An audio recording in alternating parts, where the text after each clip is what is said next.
Hello and welcome to Vital Signs, a global look at health that knows no boundaries. I'm Dr. Sanjay Gupta, CNN's chief medical correspondent and a practicing neurosurgeon.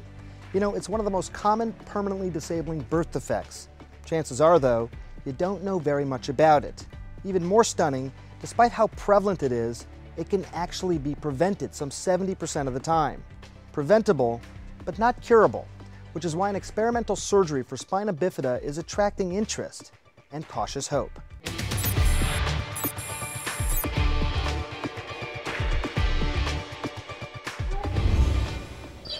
That's nice. Did you always want to have kids, Nicole? Yeah. Yeah. When did you first think about having kids? When I met Boris. American actors Boris Kodjoe and Nicole Ari Parker live a Hollywood fairy tale. It's going to be a great time. It's going to be a lot of fun. People are going to love it. Hey, superstar. Alles klar? But there is another part of their story. They have a 4-year-old daughter, Sophie, who has spina bifida. Now, spina bifida occurs early in pregnancy, when the tissue surrounding the developing spinal cord of a fetus doesn't close properly. Loss of movement or even paralysis can occur. But this isn't the case for Sophie. One of the doctors basically told us she wasn't going to walk right and she wasn't going to ever do ballet or gymnastics or anything like that. And we might as well accept that fact. Sophie is such a We went to her first ballet recital. Child. She had her first ballet recital last week. Last week. Yeah. Look who's here! Uncle Chris is here! Hey! They credit a combination of daily acupressure massages and nutrition for Sophie's ability to move. We've had a lot of help from a lot of naturopaths, Russian, Japanese, African. That's why we started Sophie's Voice Foundation, because we wanted to create a community where people can go to and learn. Get those kind of answers. The foundation stresses scientific findings that spina bifida can be prevented 70% of the time if women of childbearing age take the recommended amount of folic acid. Their most ambitious project, raising funds for a surgical trial in Atlanta, Georgia, of an experimental nerve rerouting procedure from China. Big! Ooh, sehr That's a good. big piece! I want to eat it. Here. Whose is this? Who's this piece? Mine. They hope the operation will help Sophie and others like her solve a common complication of spina bifida, lack of bowel and bladder function. Sophie can't use the bathroom on her own, so every 3 hours, her parents catheterize her. There's a lot of people promising things when it comes to the world of medicine and health.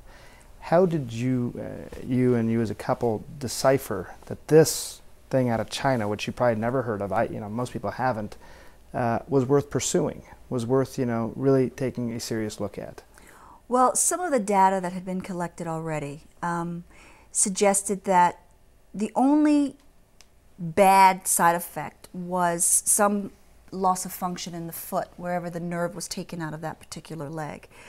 But after 6 months to a year of observation with physical rehabilitation, that function could come back. And I thought, with those odds, just to a mom, that it just sounded good. A lot to gain. There was a lot to gain.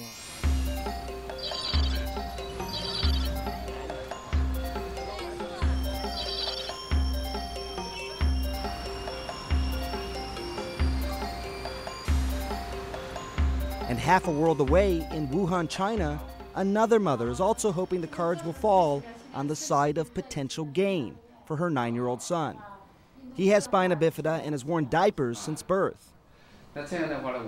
She's brought him to Union Hospital in Wuhan, where Chief Urologist Dr. Xiao prepares him for the procedure which he created.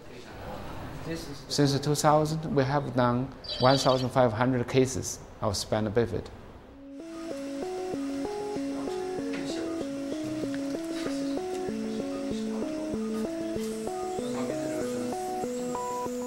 The Xiao procedure involves taking functioning nerves from a leg muscle and rerouting them onto a nerve which usually controls bowel and bladder function.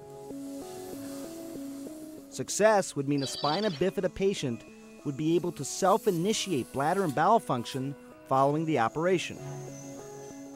While there have been doctors around the world who have learned the method from Dr. Xiao, at least one study in the U.S. state of Michigan reported mixed results as compared to the 87% success rate Xiao claims from China. The Michigan researchers caution more studies are needed. All right, let's talk to patients.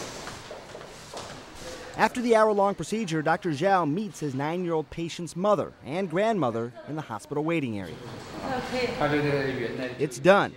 Now time for observation, Dr. Xiao says. After 7 months, he tells them, the child should gain control of his bladder function. Father, mother, whole family is suffering with these kids. In China also, people also love their kids no worse than any parents in this world. Dr. Xiao acknowledges what he calls a possible risk. Loss of some leg muscle function that should eventually return, he says. You sacrifice a little bit, you get 2 major organs functioning back. They might be not work, but science is this. You have to try. You have to think of a new way to get some breakthrough. And there's so many patients there. You really, in your lifetime, you try to do something for them, then you have to squeeze your brain, think day and night to try to find a way to do something for them. Back in Atlanta, Boris and Nicole say they know the risks and that a surgical trial of the Xiao procedure might bring results or it might bring disappointment. It could answer a number of questions, or we could find out it doesn't work at all, and we could move on to something else.